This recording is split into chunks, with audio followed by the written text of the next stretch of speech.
And we are Hey, live. This is a special early, event, man. man. God damn. Top of the morning, top of the morning, top of the Top of the morning. morning, top of the And morning. ladies and gentlemen, boys and girls, children of all ages, Woodward Sports brings to you it's Woodward Sports Tag Team Champions of the World. It's your boy KG, it's your boy JB, live from downtown, and we are Woodward Ringside back with another Yes, one we. on their heads, man. And my boy got special treatment. He just walk in the GM building whenever he want, cut the lights on, cut the Wi-Fi on. I'm just gonna do a show from GM. Fuck it. Like I mean, how I you doing, figured that was, JB? I'm good, but I figured that was like the best option, like, because we got to be down here recovering. Yeah, Detroit Free is so cool. Thanks, shout out to them having us out here. I mean, hospitality's absolutely. been amazing, and hey, I mean, we got this whole media area up here, so might as well use it to the fullest. So hey, No, absolutely. I would have been down there with y'all boys this weekend. It kind of hurt my heart that I couldn't, but certain circumstances have held me away from that. But I'm gonna have to catch y'all next time for sure. it's But all good. I know It's all good. I know y'all represent down there. Make sure y'all tapped into this live show too, man. I know y'all going live a little bit later, just breaking down the race from yesterday and previewing what's going on today. So make sure y'all locked in for that. Absolutely.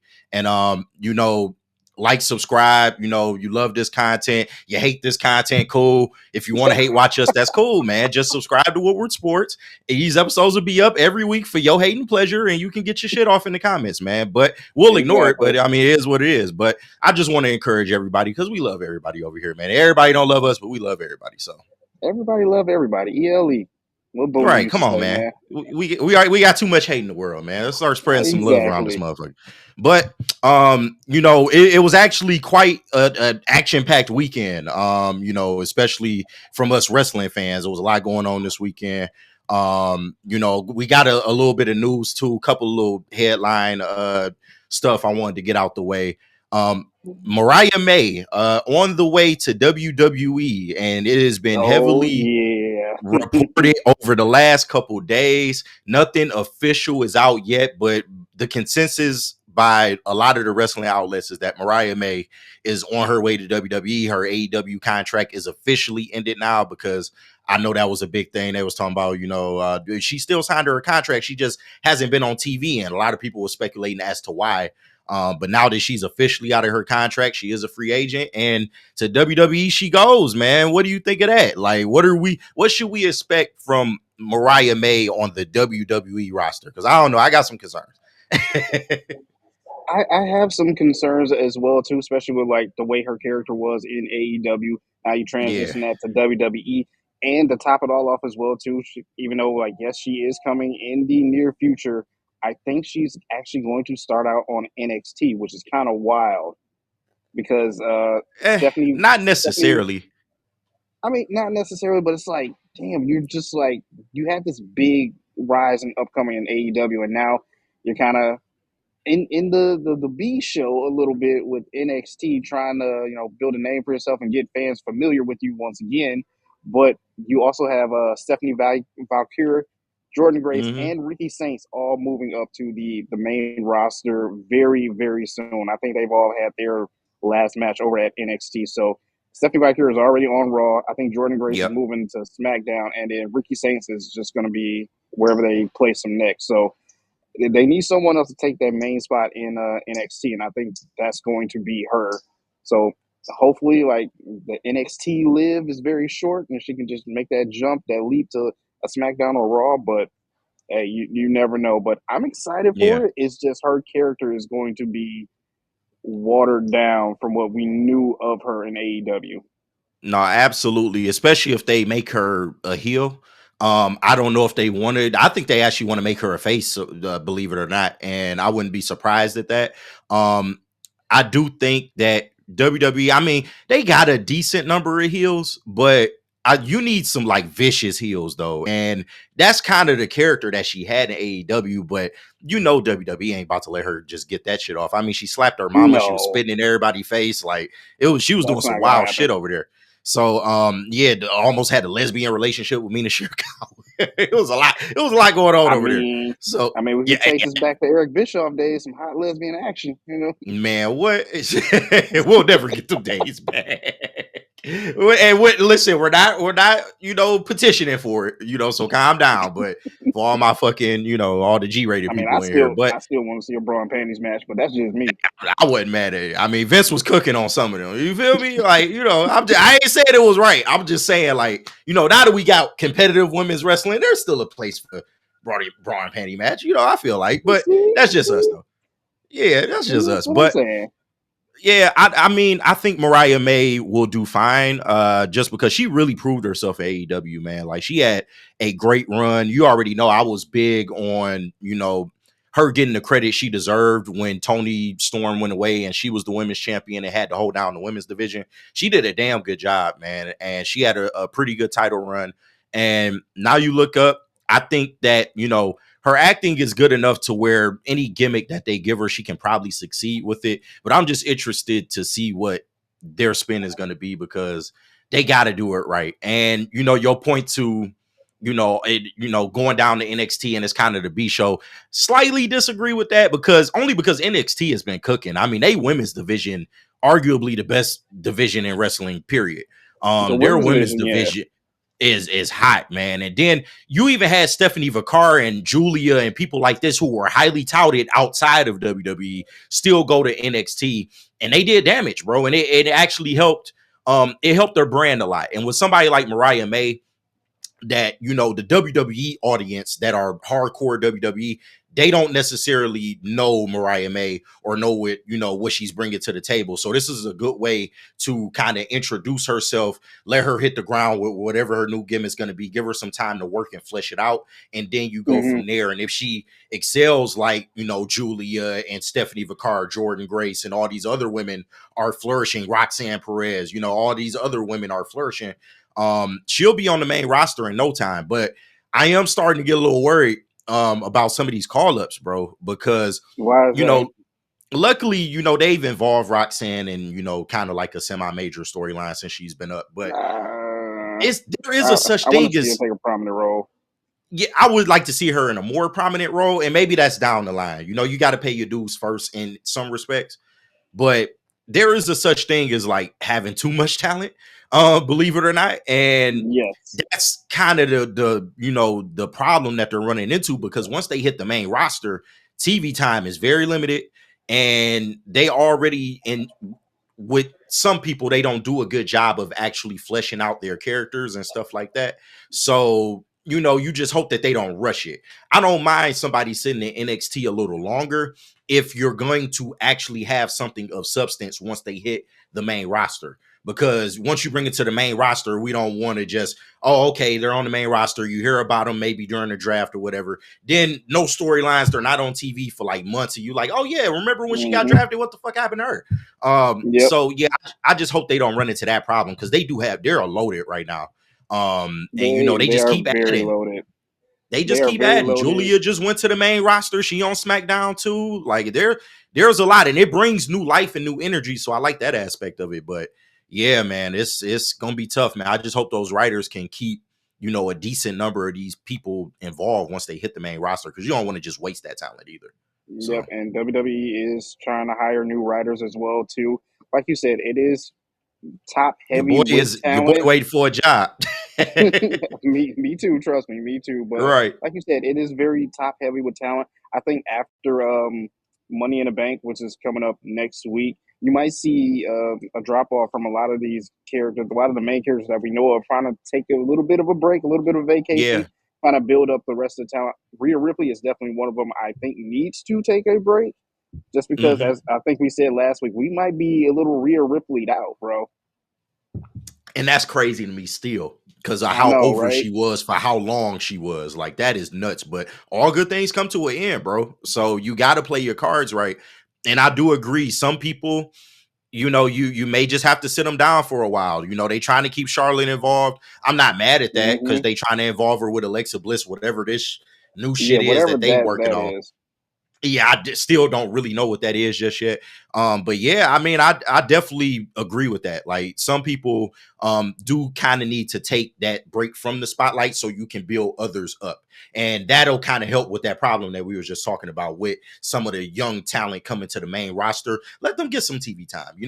Hmm. If you don't need a lot of these big stars right now, which in some cases you don't, because the world title scene's pretty much locked up.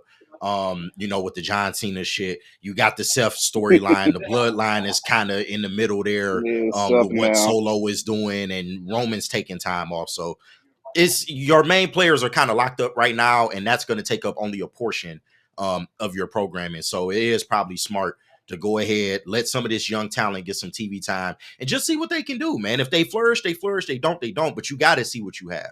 And that's the part Exactly. where WWE Triple H has to do a little better. You can't keep relying on your vets. I do understand they are reliable people, but at this point, you have an influx of like great talent that will really flourish at the next level if you just give them the opportunity.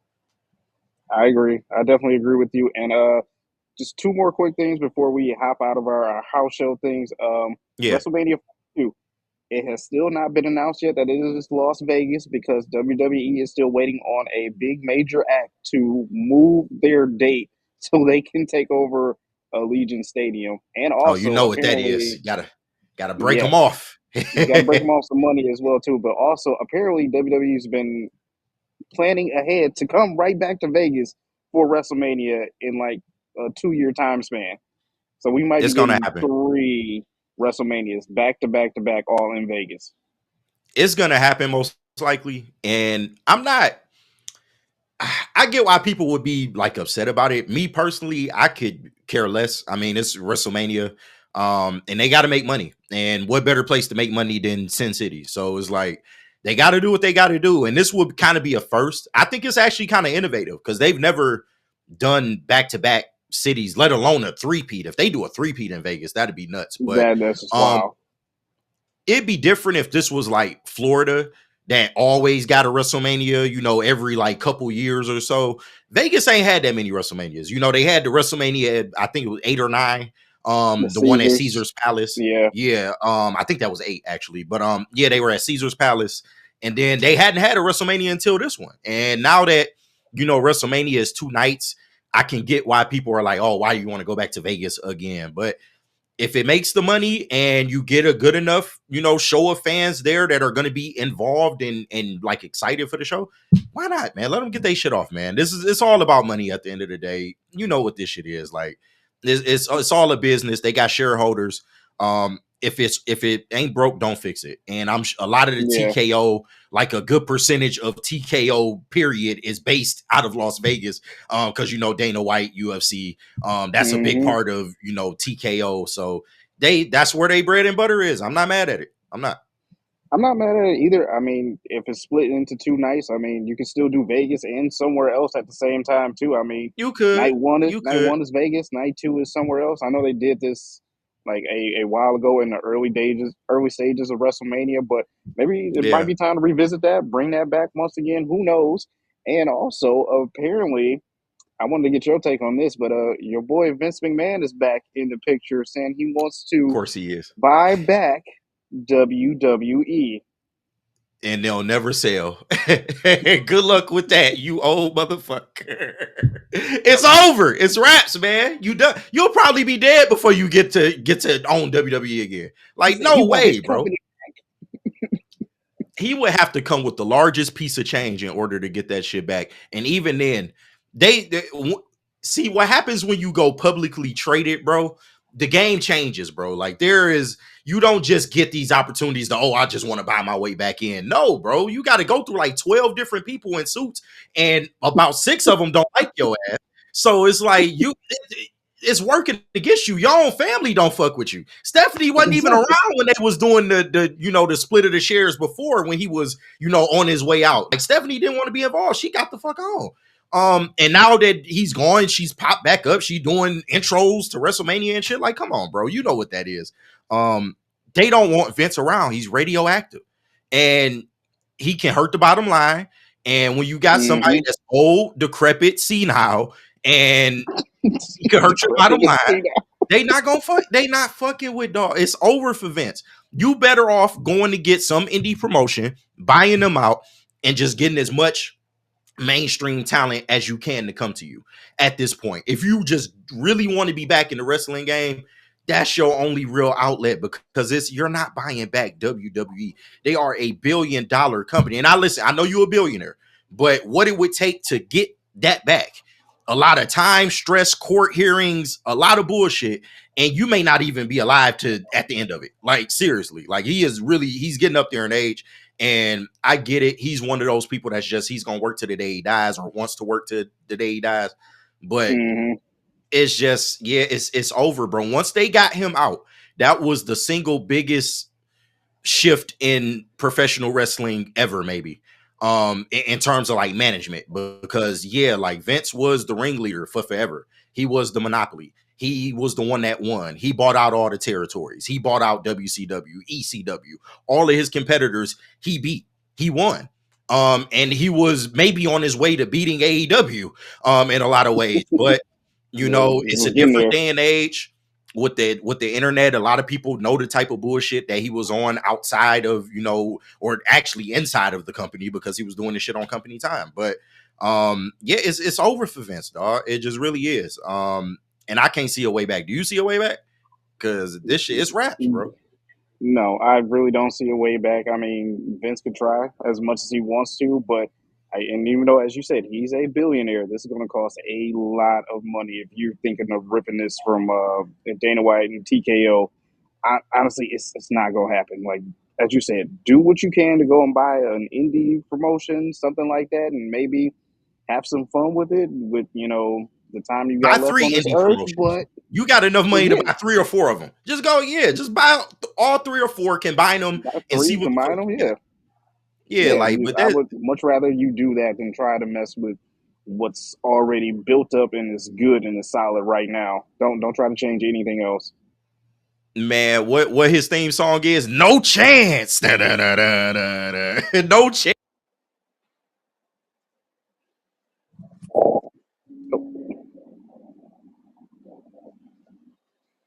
KG, I can't hear you. Can you hear me? Yeah, I think your mic cut out.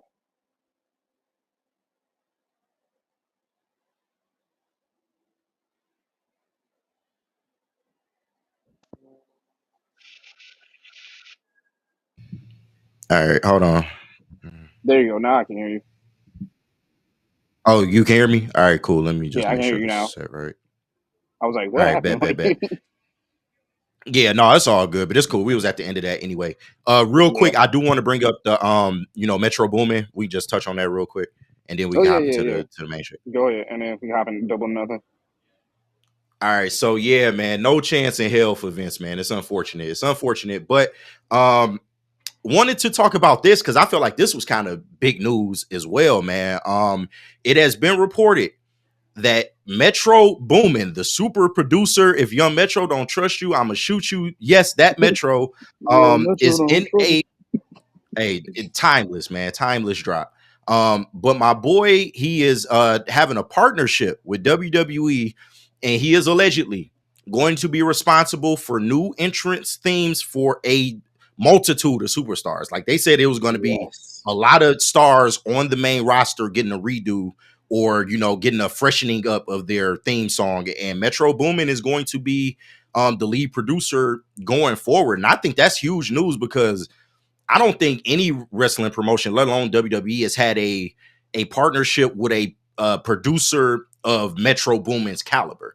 Like this is a Grammy. If he ain't won a Grammy, I think he has. But if he hasn't, he's definitely been nominated. We talking about Grammy nominated, you know, super producer. And I know a lot of people, when the news dropped online, they was kind of like, oh, it's Metro Boomin. You know, those sector of fans was kind of like, oh, we don't need another rapper in wrestling, and you know, people got a bad taste in their mouth from the Travis Scott shit, and I get it, but you know, I think this is huge for WWE.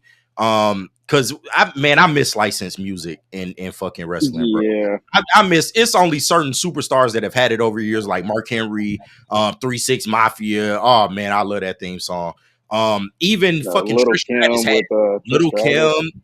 Yeah, Triple H. I mean, he did. I think he was with Motorhead for a long Motorhead. time. Yep. Yeah, so yeah, like we don't really get licensed music or like in wrestling anymore, and it's basically because streaming ruined everything. The way contracts are set up now, it's so hard to access like actual artists and get actual music. So, and whoever the current guy in WWE is now, he fucking sucks, bro. He is trash. I don't like to come on here and just hate, but that shit is trash what he's doing. There's a couple exceptions, that have decent themes, but the overall majority of today's WWE talent is like, bro, we used to recognize wrestlers from their theme songs, bro. Like, and that's Yep. not the case anymore, bro. So what do you think about this, man? You like Metro Boomin being on board? To me, this is fire, bro. This is only gonna be good. Like, there's no way I, this could I go bad. I mean, I don't mind it. As you said before, like I like the licensed music. Like there was a time where you knew like these wrestlers when they came out, like their intro music was unique. It was different. It was set to Right. them, every single person. And Undertaker, as you said, the guy who they have Roman, yeah. now is just like I don't know. He's just kind of playing it by ear. They got rid of the past few people that they've had before as well too. So I think it's just time for a change, and you just mix things up. I know everyone is not quite familiar or doesn't really know about Metro Boomin if you're not into that kind of music, but still at the same time, it's fresh. It's something new that you definitely need in Triple H's era of the WWE. No, absolutely. And I say super producer for a reason. Like, for the people that's not Yeah. familiar with him, yes, he makes his money in hip hop and rap, but he can do a lot more than just that. He is produced for a lot of different artists, not just hip hop and R&B. And that's something that, the casual fan that's not a hip hop fan may not know about Metro Boomin. Like, he has worked on movies, he's worked on a lot of different things, pop artists as well. He isn't just strictly hip hop. So if you're not really into that, Mhm. I wouldn't be worried. Not everybody's intro is going to be hip hop now. Just let's use some Yeah. common sense. Like, they're going to get themes that fit these wrestlers, but what Metro Boomin is a younger ear. He is somebody that is in tune with what's going on in pop culture today. And he is somebody that I feel can relate to a lot of these people, even some of the people that may not even be in the hip hop, and he will be able to go in there and cook up some good for him, bro. And it's about damn time, dog, because that has been something that's been a problem with WWE, or at least the last 7 to 8 years. Pretty much since the Ruthless Aggression era was the last era of just iconic theme songs and shit like that. So yeah, I think this is a good move for WWE. I'm interested to see how it's gonna play out, and hopefully we can get more of this. Like, hopefully AEW, they go get a Hopefully. super producer, but they do okay with their themes. Some of them better than others, but Yeah. Yeah, some some of of them them are better better than than others. others, but they definitely need a producer who is in tune with all these wrestlers and actually is a fan of wrestling that can produce something better Right. for them, because it seems just like that generic WWE 2K game beat, like generic Yeah, intro that's one, generic intro two. Like it just seems like right. they're those that just kind of Oh they shit. cycle through. Right. I hated them fucking generic songs. It was the worst fucking songs on the game. I much rather have another wrestler's intro. Exactly. Holy shit, man. But yeah, let's dive into the main stuff, man, because I know we ain't got a lot of time, but we'll breeze through the double or nothing card, which we gonna talk about, that and Saturday night's main event. And y'all can say what y'all want about AEW, bro. What they did over this past weekend is they pulled their pants down, they shined that ass up real nice, and they took a dump on WWE this weekend. That is what happened. Yeah. That it wasn't W even fucking close. WWE had two events going on this weekend, and AEW had one, and it still topped both of those things. Even though you had Saturday night and Sunday with NXT, Double or Nothing was just better. I'm sorry, man. Yeah, and NXT was a banger. I'll give them that. But that Saturday night's main event, man, we gonna get into it. But useless. It's just that's the word I got for it. Useless, bro. It just was no point.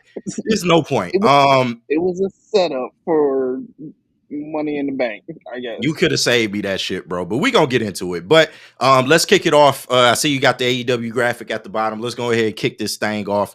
And Well, this they card opened the was night with Mercedes and Jamie Hayter, which is wild because I thought they would have saved that at least mid show, but hey, screw it.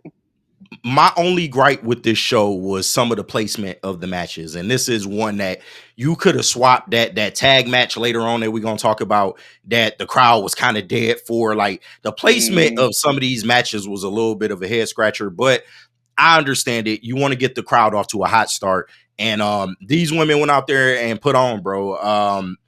Mercedes Moné been winning a lot of roll up victories lately. I'll say, like, she that's did it against okay. she did it against Athena. She did it here, and while I don't, I get it. It's just the roll up victory is kind of like, it's a little cheap.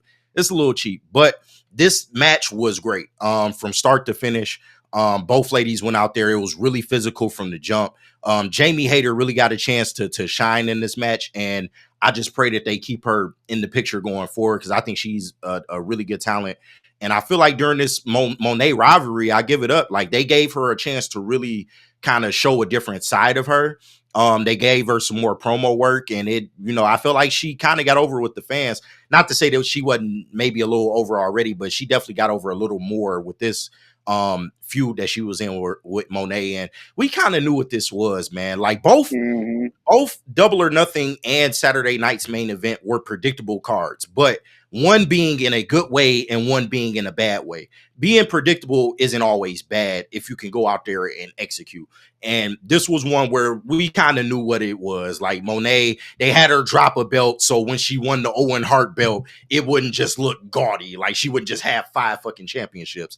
And there's no way that she's gonna have 5 championships leaving all in. I mean, it just, let's be real about it. She is probably going to lose to Tony Storm, but it is going to be a great match. And this is where I love Mercedes Moné. In ring, she brings it. Like, every time, like, you cannot say that she goes out there and does shit lazily. She goes out there, she gives it her all, and you can tell, bro. And this was a hard hitting match. Both ladies put on. I loved it. And you got the proper winner. And now you have a huge match going into All In between Tony and Mercedes Moné, two of the best women in the business right now, two of the most highly touted women in the business right now. I think it's dope. I think it's good as well too. I mean, as you said, when Mercedes goes out there and puts in her all, no matter what you think about her, as well as Jamie Hayter. Like, this was a good match between the two of them. Yeah. Obviously, we kind of knew the results of this. Like, you knew Mercedes was just going to win, and we were going to get a Tony versus Mercedes match. And if I gotta say anything, like, I think Mercedes might take the belt off of Tony Storm. Get the fuck I, out of here, for real. I'm just throwing this out there in the ether. Like, I think that could No way. happen. Like, I think that could happen, and then you see a break from Tony Storm, and maybe she might want to reinvent her character once again. So now she's no longer timeless Tony Storm. Maybe she comes back as someone else. Maybe she just needs a break, because, like, she's been so dominant for so long, and we've, like, just fell in love with this character, with her and this character. It might be break time for her, and Mercedes might be holding that mantle, but I still want to see Jamie Hayter in the picture of whatever they do next. I seen they had some new woman from, I think, Japan, like, premiere on a Dynamite this past Okay. week. I'm Oh not too yeah, sure yeah. who. Yeah, Yeah, I know who you're talking about, the blonde girl. I forgot yeah, her name, but yeah. it's like some Scorpion, or that's her nickname or something like Spider. that. I'm not No, the Spider. spider, Yeah, yeah. Spider. I'm not too familiar with her, but I mean, she looks impressive as long as they can keep her and Jamie Hayter in this rivalry and keep her name still in the picture, because I'm a fan of her. So, I mean, moving forward, hopefully they do that. But I'm gonna tell you right now, don't be surprised if you sit here and see Mercedes Monet with another belt. Nah, bro. Because everything you just said about Tony Storm is how I feel about Mercedes Moné. It was a cool character. We fell in love with it, but it done ran its course. You kind of need a break. Like, you got fucking 4 belts, for crying out loud. Really 3, because the Owen Hart belt ain't a real belt, but you get where I'm getting at. You've been dominant for so long. Like, I just think she need a break. And listen, with Timeless Tony, she is, like, I never get tired of her, bro. Like, I don't get tired of this gimmick.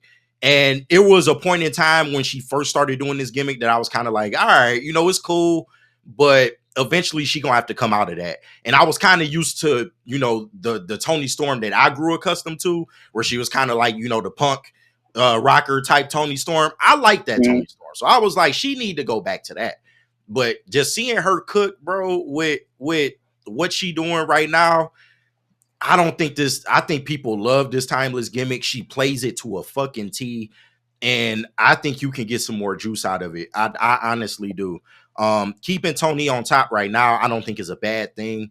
And if she dethrones, like, cause somebody got to dethrone Monet, bro. She's been TBS champion for God knows how long. But Somebody will. It's just you don't know who. And as it is right now, she's got all the belts. So it's kind of like you want to see as much or as many belts on TV as you can because you can't see the main belt. So it's like, hey, we got a yeah, ton of these women's titles around the waist that you can see week to week. And it's like, all right, let's just run with this. So yeah, I got it. I feel you. I mean, I wouldn't be totally shocked, but I think it's the other way around. I think Tony is hot right now. She hot as fish grease. You got to keep feeding her, stories and different opponents.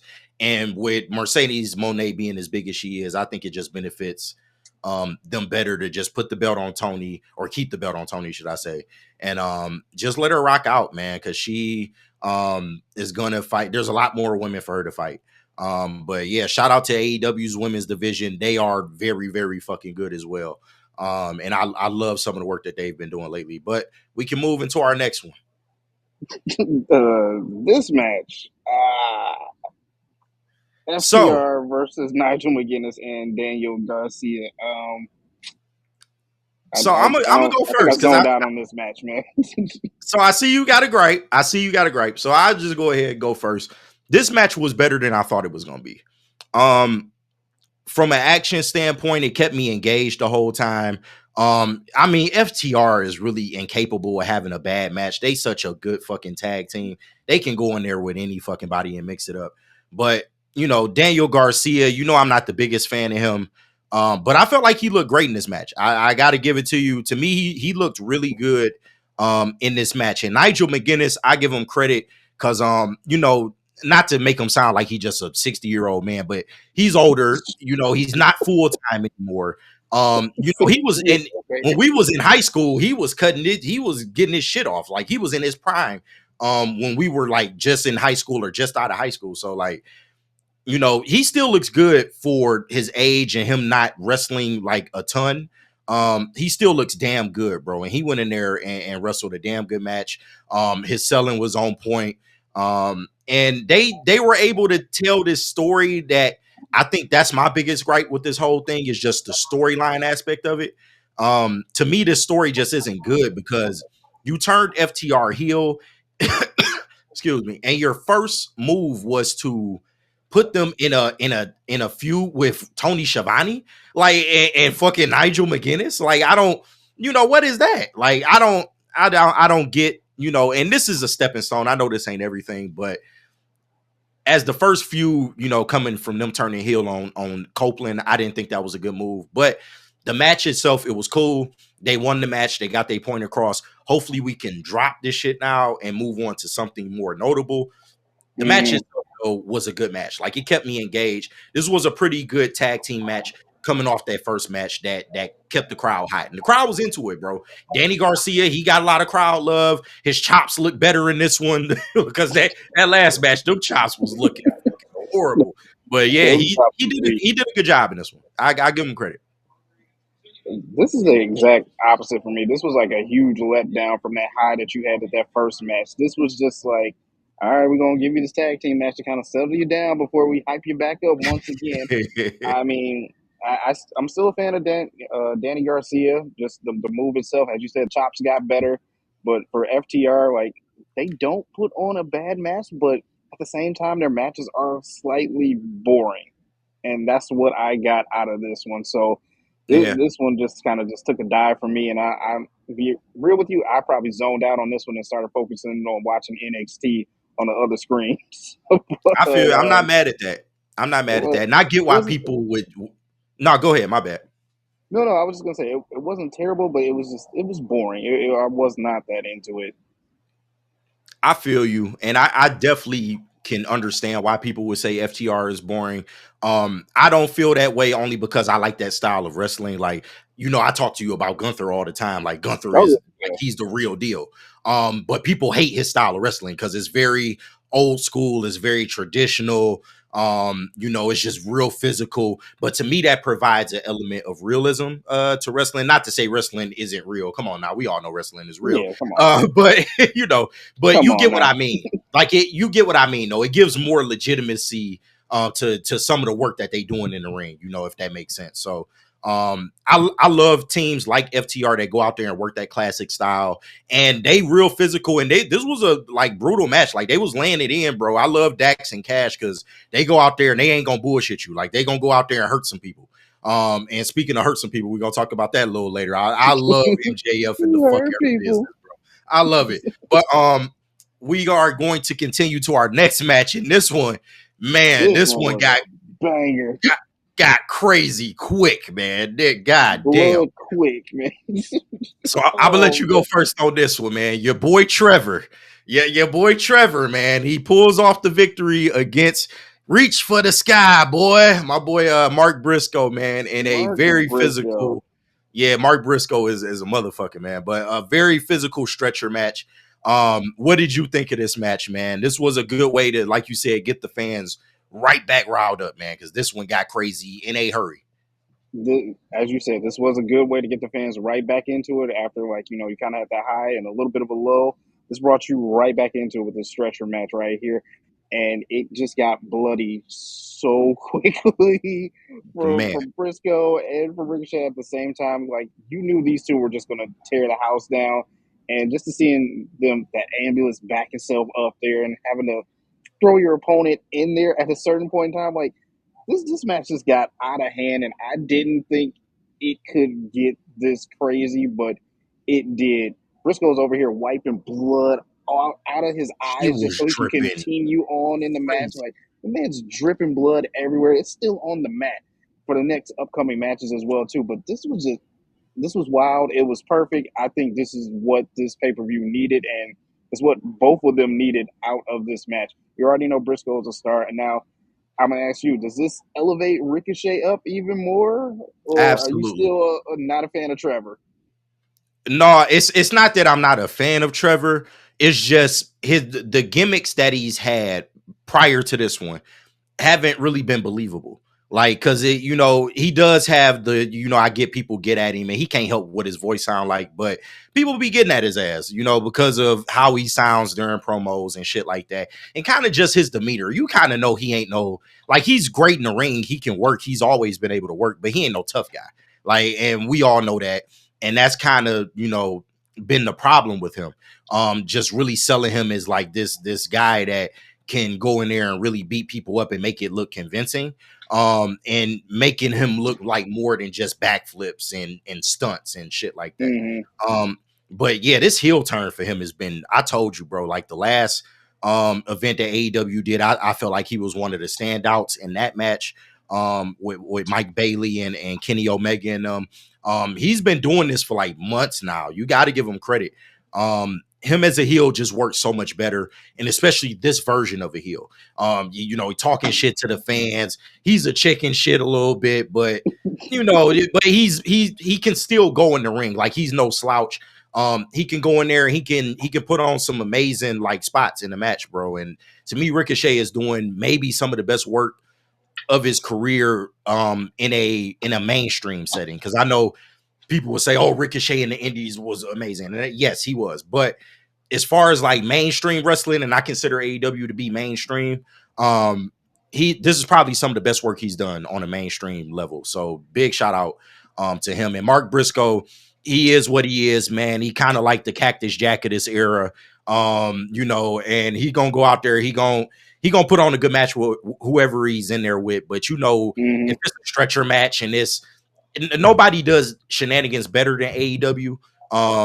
His face kind of being covered like Cactus Jacks used to be, like Triple Oh H, my like when god. he used to get busted open back in the day. Like, it was messy, but it looked good, bro. And he performs a lot of stunts as well. I thought this was a really good match. Really fun. You got the right winner. Ricochet needed that win more than Mark Briscoe. And Yes. yeah, keep pushing Ricochet right now, bro. He's doing great work with what he's been given. Even the Zach Gowen shit, you gotta laugh, but it was entertaining. It was entertaining. Yeah. So he's cooking right now, bro. Let him cook. It was entertaining. Keep pushing him as a heel. eventually is going to catch on and hook, and people are just going to despise and hate him even more. To a certain point, he will be your top heel eventually. But just keep Yeah, pushing him. absolutely. Absolutely. I totally agree. But let's move on. We heard We people. are people. We The are Hurt people. Syndicate versus the Sons of Texas in the AEW Tag Team Championship match. You also had MJF on the sidelines as well too.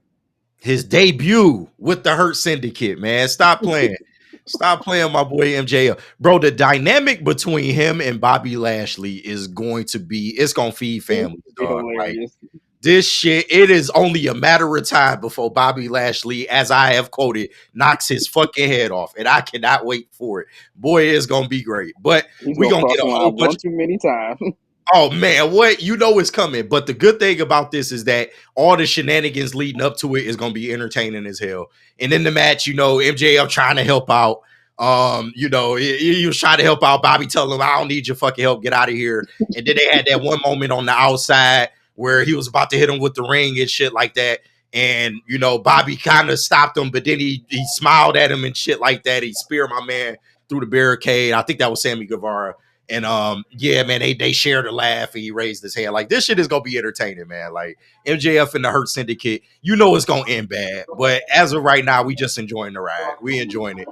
And just the Hurt business. I mean, the Hurt Syndicate is on fire, bro. Just keep doing whatever with them. It don't matter what you give them, they gonna look good, bro. Shout out to Dustin Rhodes and Sammy Guevara. It was good to see Sammy Guevara on a main AEW card again, bro. Like, it's been Yeah, a while, man.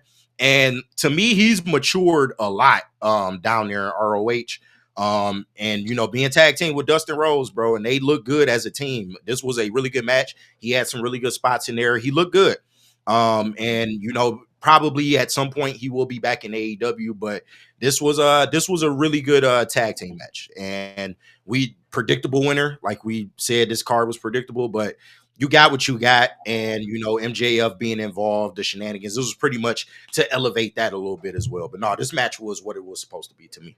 So yeah, definitely a predictable winner once again. The showcasing of MJF and the Hurt Syndicate together is going to be hilarious. It's going to be fun all the way through until it falls off. But yeah, this was a good match, and as you said, it was nice seeing both of these guys, the Sons of Texas. Dusty, he's actually celebrating over 17 years of sobriety, so shout out to him once nice. again as well Shout out, too. big shout out. And that like this was just predictable. It was perfect. It was entertaining. This was just what you needed out of the Hurt Syndicate and MJF. So continue to push this on until the wheels fall off, and who knows when that'll be. But MJF, enjoy your time in Hurt Syndicate, and just don't cross the line too many times because Oh Bobby's man. gonna be there to get you if you don't. What I really want Tony to do, bro, is I want him to put MJF and Bobby Lashley in the title picture. Cause that's when the shit gonna fall apart. When it's substantial Oh stakes on the no. line, that's when the shit gonna get real. So that's what I want next. That's the next evolution of Hurt Syndicate. I think they're gonna add one more member, and who knows when or who that'll be. But as of right now, just working with them four, just let them rock. Let the dynamic between Bobby and MJF keep cooking, but put them in a main event picture. Like, that's where this has to end up. And then you'll start to see the fractures. Then, MJF will be typical MJF looking out for himself, and the Hurt business gonna make him Mm-hmm. pay for it. And man, it's gonna be great. I can't wait for that day, bro. We're gonna have a good show that day, man. I cannot wait. But they cooking right now. Shout out to the Hurt Syndicate. We hurt people. Just shout out the Hurt Syndicate. Moving on, you had this one, Okada versus Speedball. Mike Bailey. I don't know if you've seen him in the last Mortal Kombat movie, but he was in there. I did. I was about to say 90s action movie star Speedball Bailey. Man still does not wear shoes and like is complaining Right. about getting injured every single match. my boy out here, man. You may have seen him in Bloodsport. You may have seen him in Karate Kid 5. My boy Speedball Bailey, man. But Sidekicks. I'm not gonna lie, this was the maybe one of the only two matches on the card where I was kind of like, I thought Speedball might win, bro. I thought that, the predictable finish was to Really? keep it on Okada, but I thought for a second they were going to give it to Speedball. I'm not gonna lie to you. This match was great. You already, I just love Okada, his nonchalant like working style. It just works so good.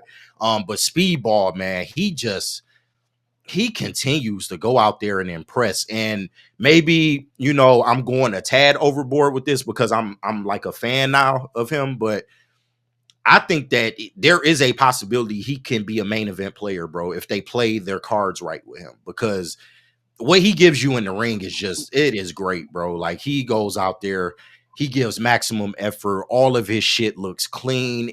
He lays into his opponent. Everything looks like it just looks great with him, bro. And he has energy.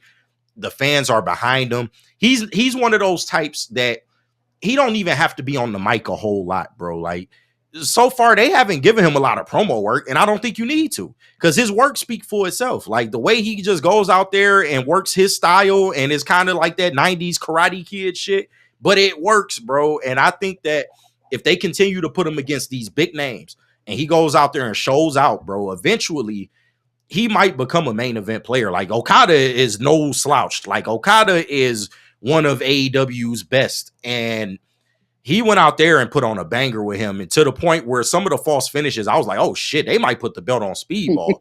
And I think eventually you do have to show him some love. Like, maybe not now, but maybe going into All In, or maybe even a little bit after All In. I can see him as a continental champion. I can see him as an international champion. Like, start him off there, see what he does, and go from there. The TNT title, what the fuck is my man's doing with it? Adam Cole. Yeah, what is Adam Cole doing with it? And it may not be his fault. I don't want to just hate on Adam Cole. It might not be his fault, but it's just like, come on, man. Like, Speedball is doing great work, and I think he will make a great mid card champion. But if they play their cards right, bro, he could elevate. I love Speedball, bro. I'm a fan of Speedball as well too. This was a very well put together match. I didn't see a point where Okada was losing this match to drop his title. But as you said, give Speedball more of these type of matches, and honestly, put him in that title picture. Like you said, start him off small. Adam Cole, I don't know what you're doing with this TNT title, because it's been a couple weeks since you won it, and it's just been lame. Like, you haven't done anything once again They with put it. him. So They put him in a tag put it team on someone feud. else. Like, why would you A give him the tag team title and feud, then and put him you're in a a tag team singles feud? champion. Yeah, like that It shit. just It, doesn't it make don't make sense. sense. But go ahead. My bad. My bad. No, you're good. Like, it just doesn't make sense. Speedball needs something more for himself. Like I said, this was a good start. I enjoyed this match, but that title, the TNT title, it just irritates me so much. And just on Adam Cole, and he's not doing anything. If he wants to focus on tag team wrestling with his faction or whatever, that's fine. Leave that to where it is, but get the title Yeah. off of him and onto someone who is going to be every single event champion, who's going to be a challenger to someone else. So, but that's Yeah. just me. And Speedball can be that, and he can have a run of where he just, as far as like the pay-per-views, he just going crazy, bro. Like, retaining, going out there having really good matches. I think that's in his future, dog. But absolutely, bro, absolutely keep the Speedball momentum going, man. Famed 90s movie action star Speedball Bailey, man. Speedball, 90s action star. Next up, we had Timeless Tony Oh, Storm going up against, I'm Mina. a butcher her last name, but Mina No, I got you. Mina Shirakawa. I got you. Shirakawa. Okay, all right, Shirakawa. Yeah. I was going to butcher her last name regardless, but Tony Storm versus Mina Shirakawa, AEW Women's Championship. Take it away. Never get enough Mina Shirakawa. That's my take. I cannot. You She's never very get enough of her, impressive. man. No, man, man, impressive is to say the least. But no, this match was what it was once again. But you knew it wasn't going to be bad. And Mina has looked good in her return from a short hiatus that she had. Still looks good. I thought this match was fun. It kept the fans engaged. And you got the right winner. Like, we knew Tony wasn't about to drop the title to Mina, unfortunately, but I would keep Mina involved as well. And she's somebody that may not be, women's champion material. I think she could be, but if she's not, that's fine. But she can definitely be in the mix.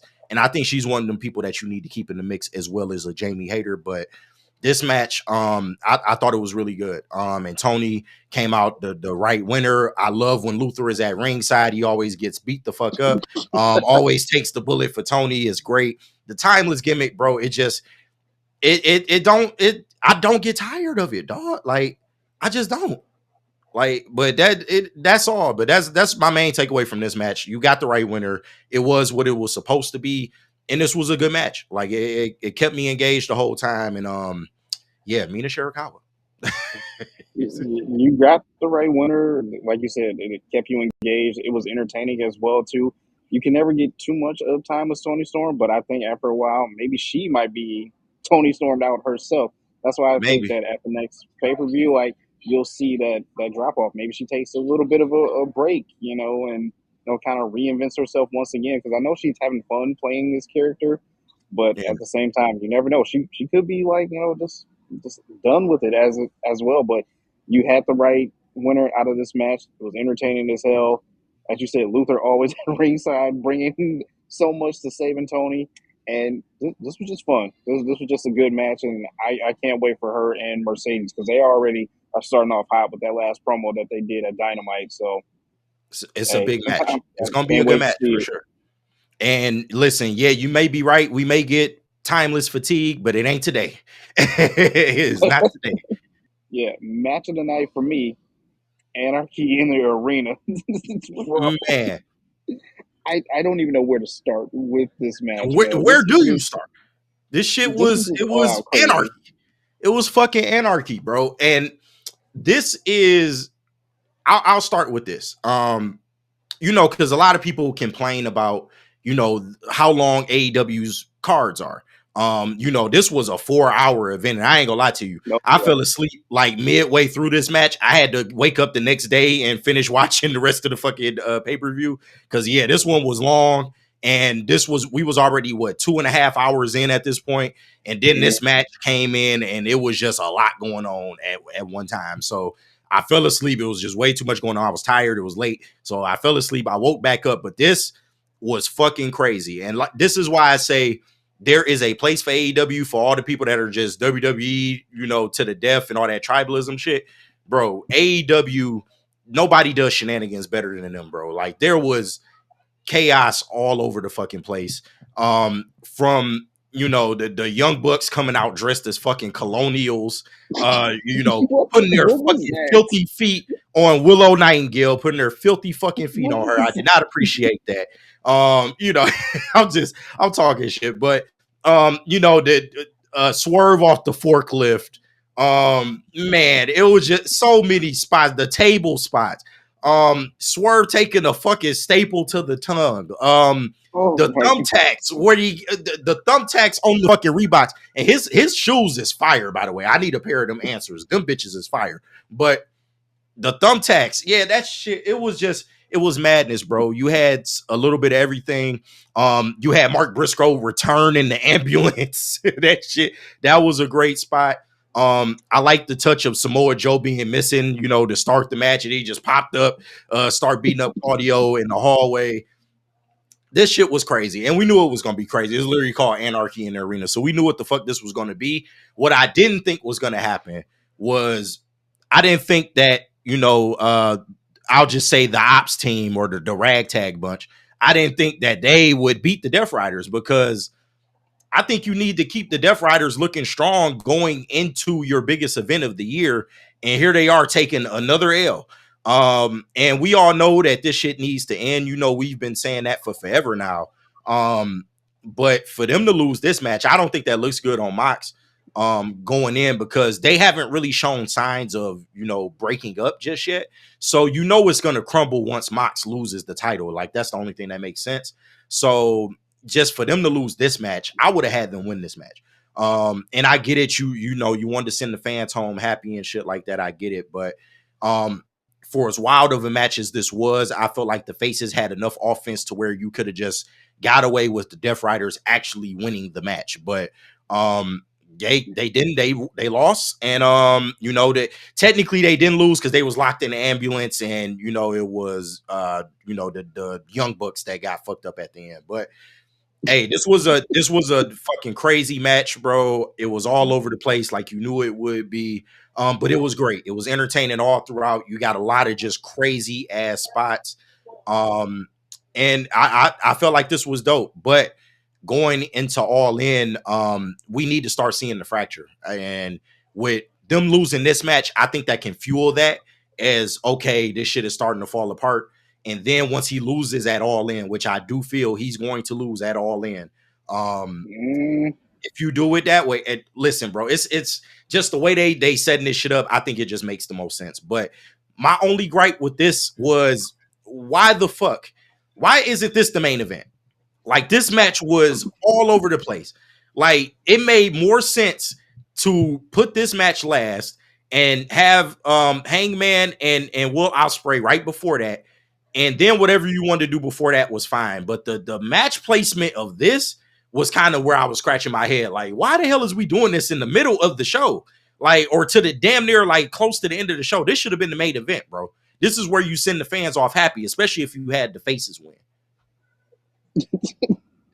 I mean, I can't disagree with you as well too, because like I said, this match was so crazy. This was my match of the night. You could have sent the fans home happy as well too. Although I think they were happy with the Adam Page, the Yeah, they were. Hangman, They were. and them. But still, at the same time, this was just wow. Like you said, you got Samoa Joe missing in action, starting the match out in the crowd at the top of the stairs.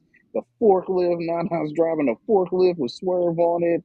That shit with Nana dancing on the back. That shit was Yeah, fucking hilarious, dog. I love Nana. We gotta protect like, Nana at all costs, dog.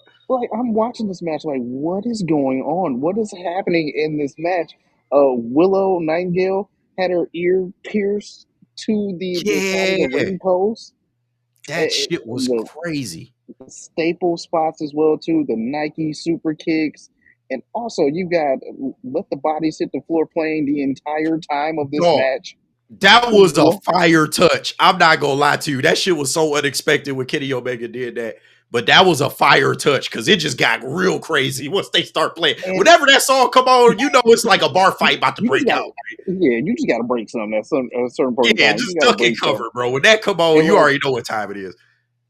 I will say this: if they have more of these anarchy in the arena matches, add a little touch to it. Add a DJ to it.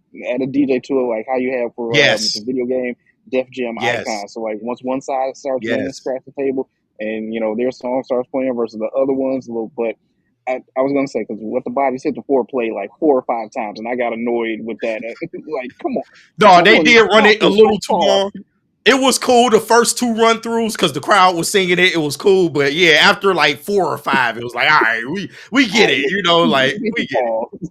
we get it. But no, that it was a fire touch though. I thought that shit was fire to do that in the middle of the match. Like that shit was fire. But yeah, man, it, this it was was what it good. was Like I though. said, this But was go my ahead, match of the night.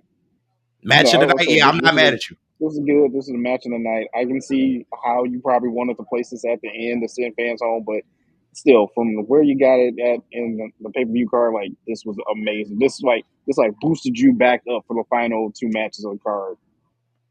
Well, I disagree with the match after this because to me, this was my tap out period. This was my I don't give a fuck. Like, and then it felt like the And, crowd was like that too. The crowd was kind of dead. And how do you not? Because after a match like that, where it's all this shit going on and once people fighting in the crowd, you know the crowd was gonna be kind of dead for this next match. and I don't even have a fight card for this match either, which is so bad because I was trying to look for it as well, but I just could Because not find one. it But was forgettable. it That's was why that it shit was was Paragon forgettable versus as the hell. Don Callis family. And like you Yeah, said, like and I probably just stayed out of it. This was a downfall for me.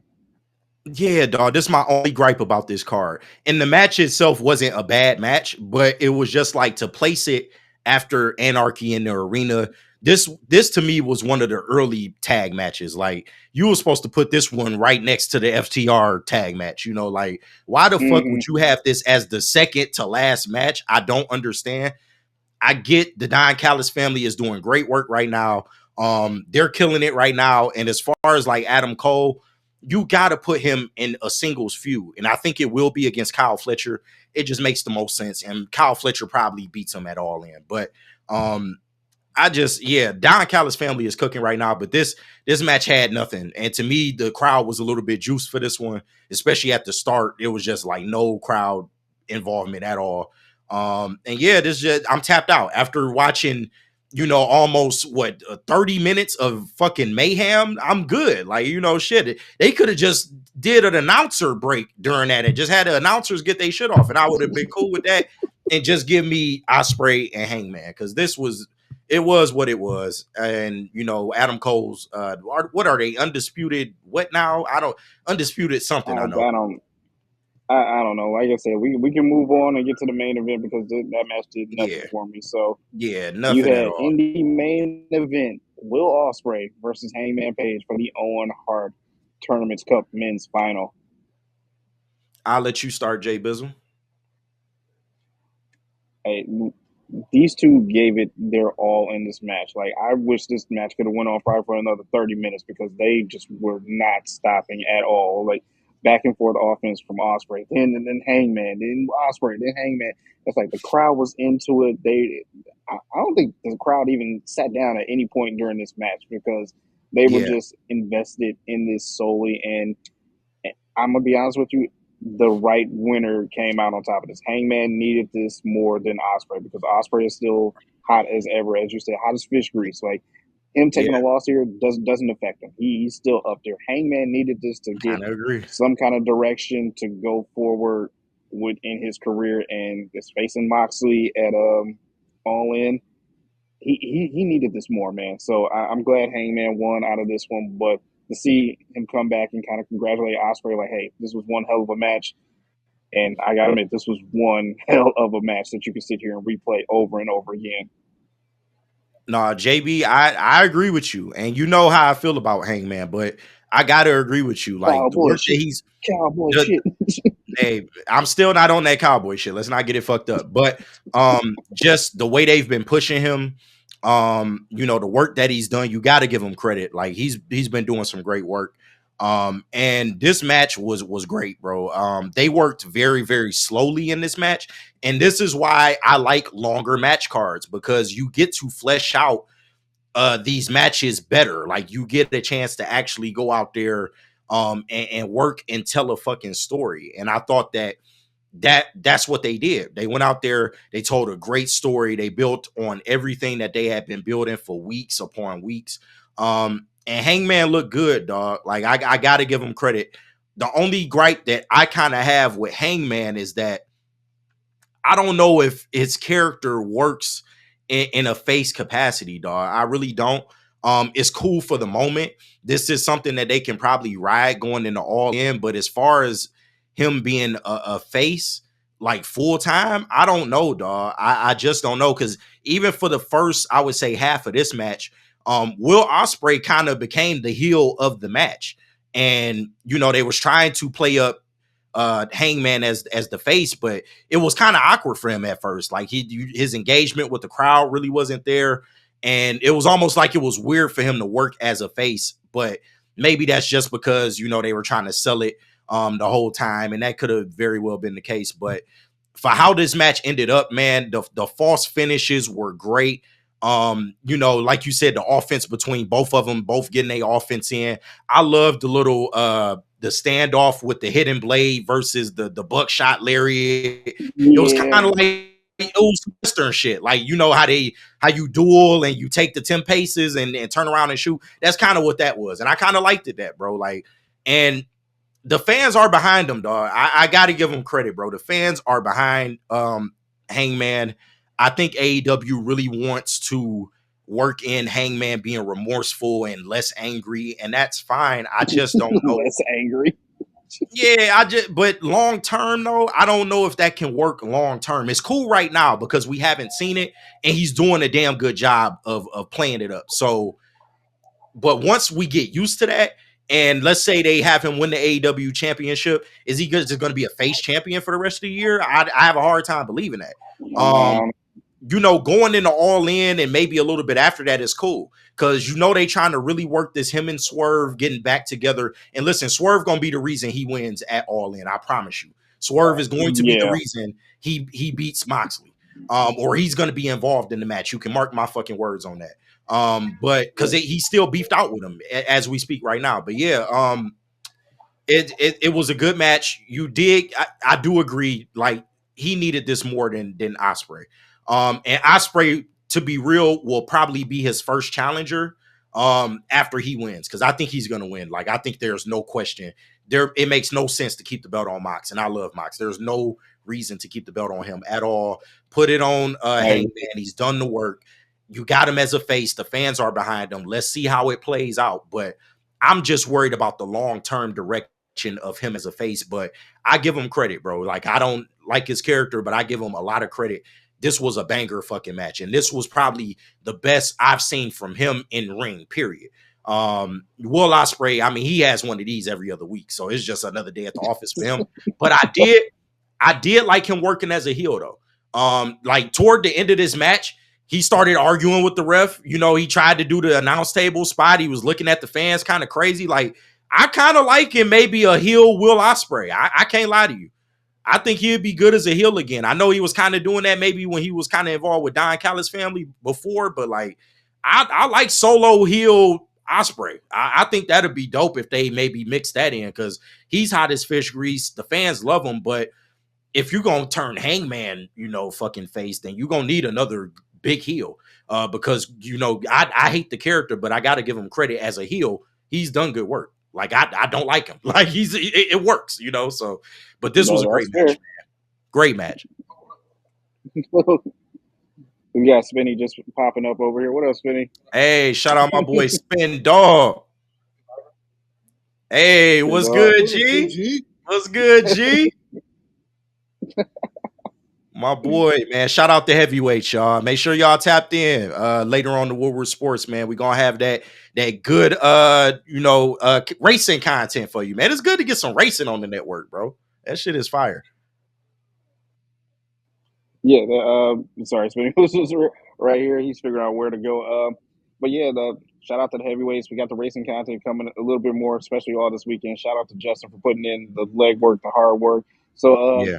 Double or Nothing. Give me your grade on it, and then let's hop into some Saturday night main event before you got to take off. 3 count. Is the absolute 3 count. Every match on here was great.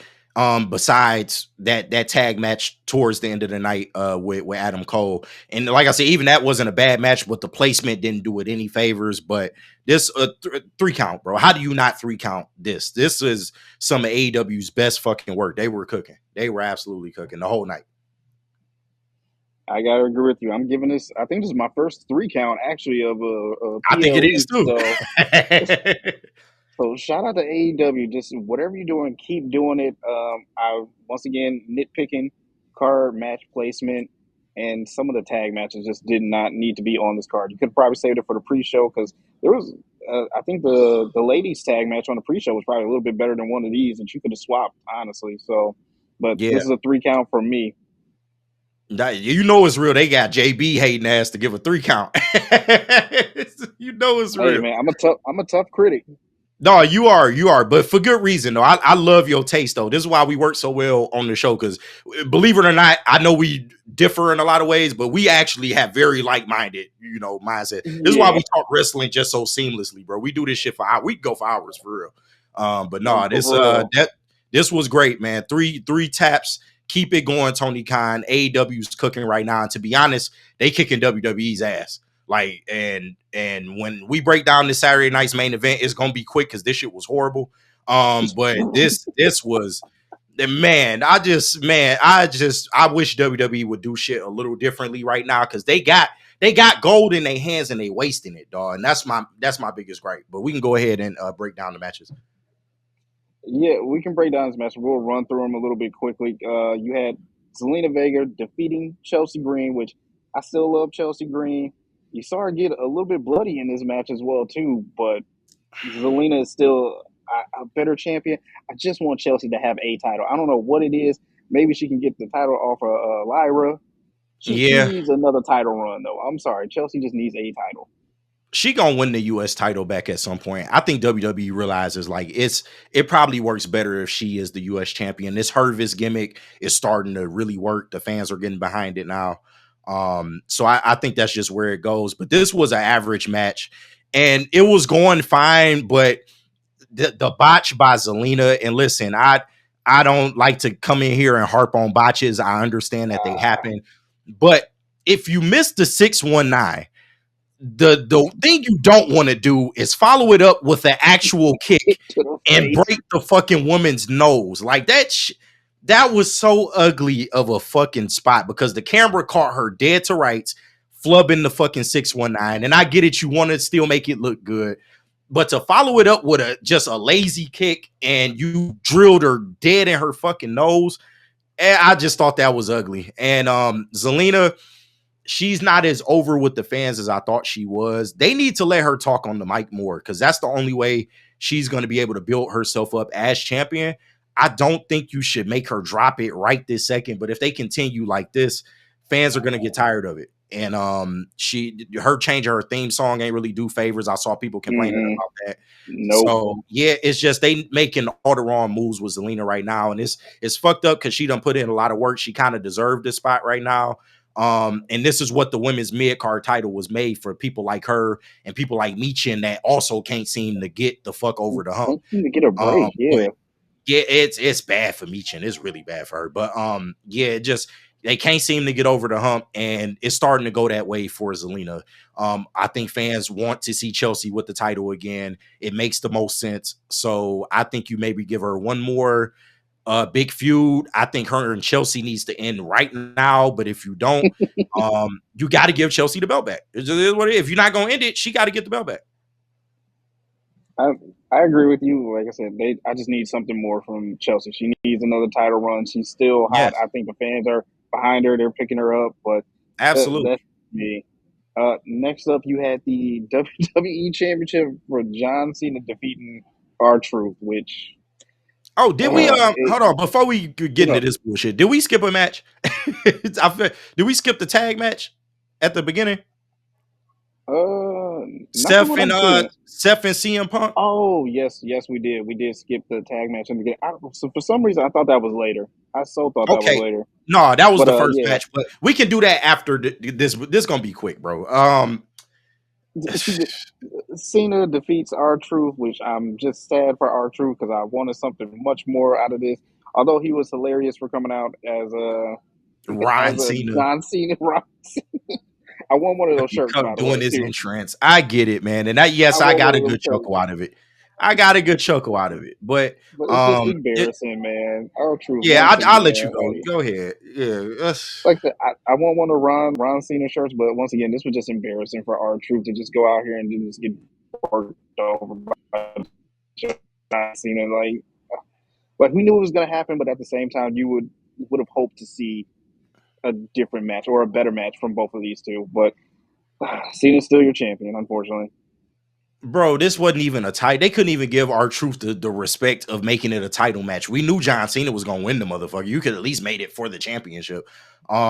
Just added some kind of stakes to this shit, but WWE just trying to get they gimmick shit off. And this match was kind of a precursor to the main event, which also like the way they executed this shit, it was like, bro, why did you do that? But yeah, this is what we knew it was gonna be, and I get it, man. Like I said, I got a laugh out of him coming out as Ron Cena with the, him doing John Cena's entrance and all that shit. But I just hate the fact that R-Truth can't use his own move set anymore. Like, what the fuck? Why is he doing John Cena's heels fuck move set every time he wrestles?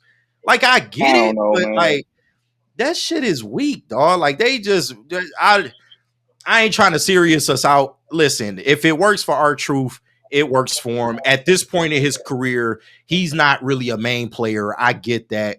Even you can tell he's getting older and stuff like that, even just his in-ring work. But they just, man, I'm just over it. I'm over him and this John Cena fucking you my hero story, and I gotta use your moveset every time I wrestle. And yeah, Ron Cena, yeah, it's funny and all that shit, but come on, dog, like what the fuck?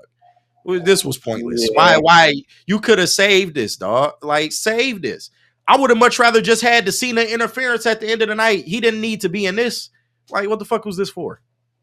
This was pointless, and I guess let's back up a little bit to the tag match that started off the night because I was a little late getting to watch Saturday night's main event. So Oh, okay, Seth yeah, yeah. Rollins and Breaker versus CM Punk and Sami Zayn. So if you know a little bit more about it, take it away with it. No, I do. Match of the night easily. This was the way you wanted to start this event off. Because you did have a real hot crowd. Shout out to the crowd. We all know that always makes a show better, but even the hot crowd couldn't save this mess. Like this was some bullshit. Like how y'all felt like about the last WWE shit we reviewed. This is how I feel this week. Like this shit was bad, but this match was good. I love the well, I hated the fact that we got like commercial breaks up the ass in this one. Like 5 minutes into this match, we got a commercial break. Like as soon as Brian Breaker did the little table clothesline spot, we got a fucking commercial break, and that was literally like the first 2 or 3 minutes of the match. I was like, what the fuck? But We got right back overall, right here.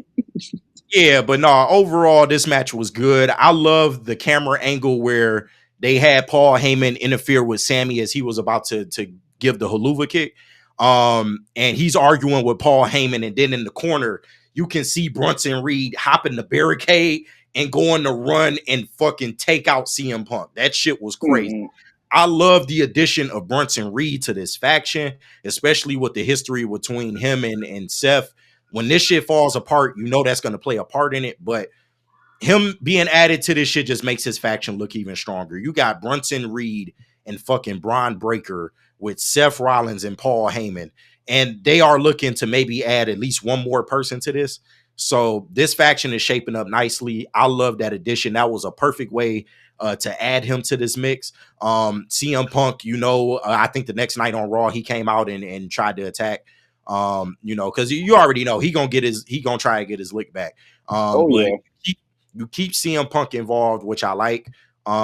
And yeah, this is a great way to add Brunson Reed to this faction. But the match itself, very entertaining. Damian Priest versus Drew McIntyre. Obviously, Damian Priest wins in the steel cage. What's your thoughts? Useless fucking match. I was tired of seeing Priest and Drew. And listen, I give you shit because I like Jesse Ventura. He's always been the off the wall kind of just announcer and shit. But this was bad, bro. Jesse Ventura was fucking terrible in this match. He was on the referee's ass about the count. He was mad as fuck that Damian Priest walked out the cage. That shit was hilarious. But his commentary on the shit was horrible. But this match, it was what it was. They wanted to give Damian Priest his dub back. So it is what it is. Yeah, like I'm over Damian Priest as it is right now, man. So this match was just useless for me.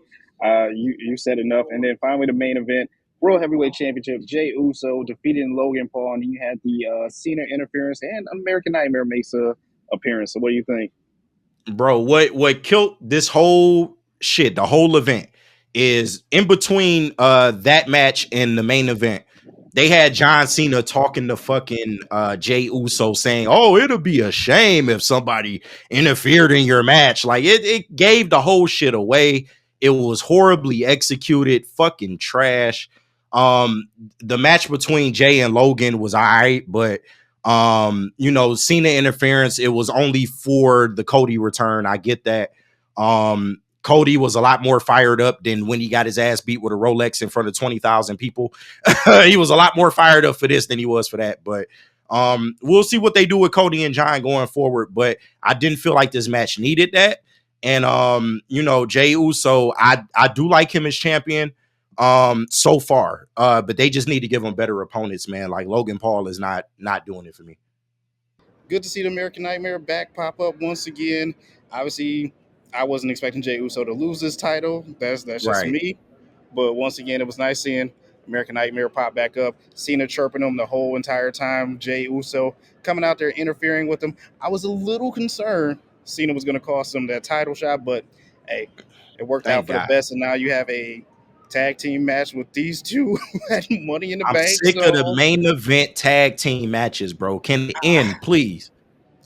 I'm over it. I'm getting over it. But I mean, Saturday Night Main It's a Event was useless match. it's a useless match. Saturday Night Main Event was just kind of useless, I guess, at the same time as well too. But that's just my thoughts. But we probably got to wrap it up here because I think Justin's getting Yeah. a little worried of where I'm at right now. Nah, for sure. So one tap for you. I already know. Oh yeah, This definitely this is definitely a like a one kick tap out, for me. barely a one count. Right. This one of them big show kickouts, like just push the opponent off of you. Just Yeah, put this right off is of him. pretty much that. But yeah, but shout out to y'all, man, down there at the Grand Prix, working hard. My bad, I kept you a little too long. I know I'm long-winded and shit, but Oh no, you good, man. We needed one of these episodes. oh yeah, for sure, man, for sure. And we're gonna be back next weekend with another one on your head top, bro, breaking down the latest and greatest. But shout out to you, JB. I appreciate you. And shout out to the Woodward Sports crew, man. Make sure y'all tap in for this live show that y'all are doing on the Grand Prix coming up right now or very shortly. So Very shortly. I'm getting calls from Chase right now. all right, but yeah, so everybody, we appreciate y'all tapping in. Like, subscribe to the content. This has been Woodward Ringside, and we are out. Peace. Peace. Bring them back!